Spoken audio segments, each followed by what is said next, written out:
ঘরের মাটি খুঁড়তে বেরিয়ে এলো একাধিক বিষধর গোকড়ো সাপ। ঘটনায় চাঞ্চল্য, উদ্ধারে বন দপ্তরের কর্মীরা। নদিয়ার শান্তিপুর থানা এলাকার 16 নম্বর ওয়ার্ডের শ্যামচাঁদ ঘাট এলাকার ঘটনা। গৃহস্থ বাড়ির সদস্য সনাতন বিশ্বাসের দাবি, আজ সকালে একটি গোকড়ো সাপের বাচ্চা তারা প্রথম দেখতে পান। এরপর ঘরের ভিতরে গিয়ে দেখেন একাধিক গর্ত রয়েছে। শুরু হয় মাটি খোঁড়ার কাজ। খবর দেওয়া হয় বন দপ্তরকে। ঘটনাস্থলে বন দপ্তরের কর্মীরা এসে কাজে হাত লাগান। এরপর বেরিয়ে আসে একের পর এক গোকড়ো সাপের বাচ্চা। যদিও অল্প সময়ের মধ্যে দুটি গোকড়ো সাপের বাচ্চাকে উদ্ধার করে বন দপ্তরের কর্মীরা। এরপর গৃহস্থ বাড়ি ছেড়ে চলে যান। যদিও এখানেই শেষ নয়, চলতে থাকে ঘরের মাটি খোঁড়ার কাজ। এরপর উদ্ধার হয় আরও বেশ কয়েকটি গোকড়ো সাপের বাচ্চা। যদিও এই ঘটনায় আতঙ্ক সৃষ্টি হয় পরিবারের মধ্যে। প্রচুর সংখ্যক প্রতিবেশীরা ভিড় করে ওই গৃহস্থ বাড়িতে। সূত্রের খবর, এখনো পর্যন্ত 6টি সাপ উদ্ধার হয়েছে। যদিও বন দপ্তরের কর্মীরা জানিয়েছেন, বর্ষাকালের জন্যই এই সাপের উপদ্রব বেড়েছে। কোনো বিষধর সাপকে না হত্যা করে বন দপ্তরকে খবর দেওয়া উচিত, তারা এমনটাই জানাচ্ছেন। নদিয়া থেকে জগন্নাথ মণ্ডলের রিপোর্ট।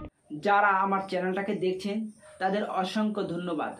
আরবিপি টিভি বেঙ্গলি নিউজ চ্যানেলটাকে সাবস্ক্রাইব করে সঙ্গে থাকুন। বাড়ি এটা? হ্যাঁ।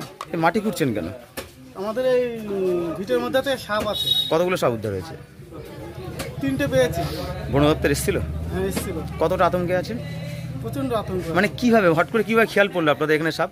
আমাদের এখানে সাপটা হচ্ছে একটা গর্ত ছিল, গর্তের থেকে মুখটা দেখা গিয়েছিল। তার থেকে আমরা মনে করছিলাম যে হচ্ছে বেরিয়েছিল 3-4টে, তার মধ্যে হচ্ছে 3টে ধরা পড়েছে আর 2টো দেখা যায়নি। আচ্ছা, ওই হয়ে আমরা আতঙ্ক আছি। এখনো তো মাটি খোঁড়ার কাজ চলছে তো? হ্যাঁ, মাটি খোঁড়ার কাজ চলছে। কি মনে করছেন এখনো সাপ উদ্ধার হতে পারে? এখনো আছে আমাদের এই ভিটের মধ্যে। ভিটের মধ্যে এখনো আছে? কি নাম আপনার? আমার নাম সনাতন। জায়গার নাম? শ্যামচাঁদ ঘাট। সনাতন কি আপনার টাইটেল কি? বিশ্বাস। সনাতন বিশ্বাস। জায়গার নাম? শ্যামচাঁদ ঘাট। আপনারা তো বন দপ্তর থেকে এসেছেন, একটা গৃহস্থ বাড়িতে যে মাটি খুঁড়ে একাধিক সাপ উদ্ধার হয়েছে, এখনো পর্যন্ত কটা সাপ উদ্ধার করতে পেরেছেন? আমরা এখনো পর্যন্ত 2টো কেউটের বাচ্চা উদ্ধার করতে পেরেছি। আর এখন এখানকার বাকি যদি কিছু সাপ থাকে, যদি আমাদেরকে খবর দেয়, তাহলে আমরা এসে আবার উদ্ধার করে যাব। মাটি খুঁড়ে কি সাপ উদ্ধার? হ্যাঁ, মাটি খুঁড়ে কিছুটা সাপ উদ্ধার হয়েছে, 2টোই উদ্ধার হয়েছে।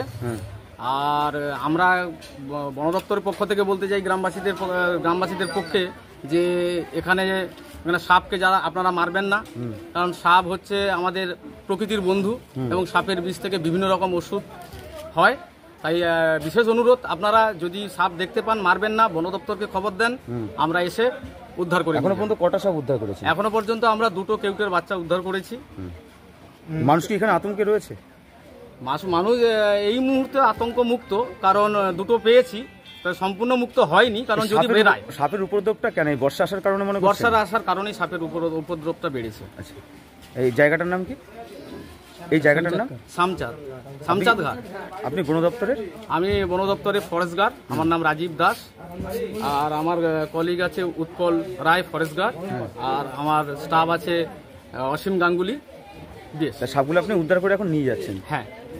আপনার নাম? আমার নাম রাজীব দাস।